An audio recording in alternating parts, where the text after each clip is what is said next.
Assalamualaikum warahmatullahi wabarakatuh. Setelah beberapa hari di Indonesia, Wali Paidi ini berencana melakukan suluk nyepi ke gua di Gunung Arjuna sesuai perintah Sang Sultanul Aulia. Wali Paidi mulai berkemas untuk berangkat ke Gunung Arjuna. Berpres-pres rokok sudah disiapkan, mulai di samsu, gudang garam, dan jarum sudah lengkap.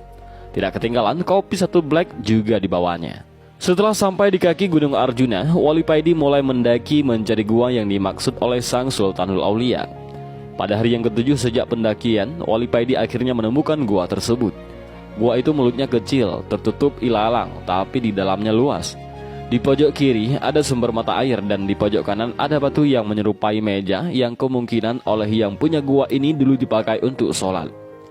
Wali Paidi menaruh barang bawaannya di sebelah batu yang mirip meja tersebut dan pergi menuju mata air untuk mandi dan berwudu. Ketika mandi, hati Wali Paidi ini dengan sendirinya berzikir dengan cepat dan otomatis.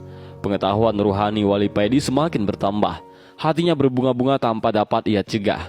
Nur bisorohnya semakin terang benderang. Setelah berwudu, Wali Paidi melakukan sholat di atas batu yang mirip meja itu. Beratus-ratus rakaat tanpa terasa telah berlalu, dan Wali Paidi baru sadar ketika terdengar ayam berkokok. Wali Paidi pun turun dari batu menuju tempat perbekalannya untuk membuat kopi dan duduk santai sambil merokok. Panci sudah dikeluarkan dan rokok di samsu, refill sudah disiapkan. Tapi alangkah kagetnya, Wali Paidi ini ketika mencari korek tidak ada. Ia keluarkan semua isi tasnya, tetapi tetap saja korek tidak ditemukan. Waduh, ciloko iki. Wali Paidi bergumam sendiri.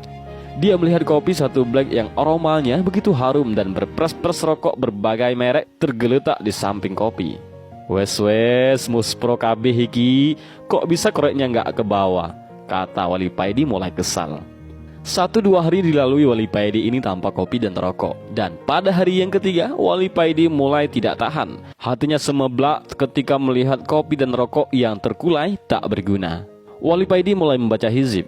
Semua hizib ia kerahkan, dan setelah membaca Asy-Syafa' 3 kali, Wali Paidi ini mengusapkan telapak tangannya pada matanya, dan biar seluruh alam jin dan makhluk halus lainnya tampak sangat jelas. Terlihat oleh Wali Paidi segerombolan jin di luar gua sebelah kiri, kira-kira 10 meter dari mulut gua. Wali Paidi mendatangi bangsa jin yang terdekat dengan gua tersebut. Gerombolan jin yang melihat Wali Paidi datang tampak ketakutan. Ada yang punya korek api? Tanya Wali Paidi kepada bangsa jin. Kami tidak punya, jawab mereka. Wali Paidi langsung mengobrak-abrik tempat perajin tersebut. Perajin tersebut lari tunggang-lunggang dan banyak sekali yang terluka. Selanjutnya, setiap tempat yang ada jin ditatangi oleh Wali Paidi ini.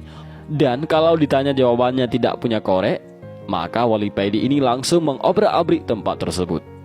Gemparlah seluruh bangsa jin di Gunung Arjuna melihat sepak terjang Wali Paidi ini. Seluruh desa dan kota dari kerajaan jin di Gunung Arjuna ini telah diobrak-abrik oleh Wali Paidi. Nama Wali Paidi menjadi terkenal menjadi momok yang menakutkan di kalangan bangsa jin. Dan akhirnya tibalah Wali Paidi ini di pusat kerajaan bangsa jin. Ketika sampai di gerbang kerajaan, Wali Paidi disambut oleh 2 prajurit yang memang oleh raja mereka diperintahkan untuk menyambut Wali Paidi dan mengantarkan kepadanya. Tampak wajah-wajah yang ketakutan di wajah prajurit ini melihat Wali Paidi. Dengan suara tergagap-gagap, prajurit ini mempersilahkan kepada Wali Paidi untuk masuk istana dan menemui raja mereka. Dalam istana, Raja Jin yang bernama Ismoyo ini sudah menunggu kedatangan Wali Paidi. Setelah Wali Paidi masuk istana, Raja Ismoyo ini langsung turun dari singgasana menyambut langsung Wali Paidi dan mempersilahkan Wali Paidi untuk duduk di sampingnya. Dengan agak takut, Raja Ismoyo ini bertanya, hamba dengar Tuan Wali telah membuat geger kerajaan hamba.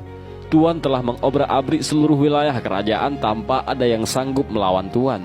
Apakah gerangan yang Tuan cari sehingga Tuan murka begini? Mungkin hamba bisa membantu. Wali Paidi menjawab, aku mencari korek. Apakah ada yang punya? Seluruh prajurit tegak menunggu jawaban raja mereka. Senjata pedang dan tombak sudah mereka pegang dengan erat, bersiap kalau ada hal yang tidak diinginkan.